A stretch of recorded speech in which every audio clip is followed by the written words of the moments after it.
Welcome to Learn TV. Today, I'm going to show you how to get voice chat on Roblox.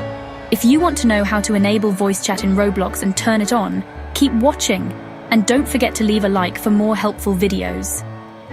First, open Roblox and log into your account. Now, click on the gear icon in the top right corner and select Settings.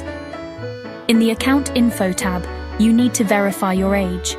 Voice chat is only available if you're 13 or older, and you'll need a valid ID to prove it. Once your age is verified, go to the Privacy tab, scroll down and you'll see the option for Enable Voice Chat. Turn it on by clicking the toggle switch. If the switch turns green, congrats, you've just activated voice chat. Now let's test it.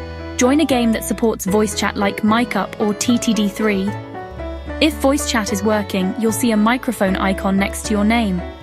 As you can see, my voice is coming through and I can hear other players. Voice chat is now enabled. And that's how you get voice chat in Roblox. If this video helped, make sure to leave a like and subscribe for more tutorials like how to enable voice chat in Roblox and how to turn on voice chat in Roblox. See you in the next one.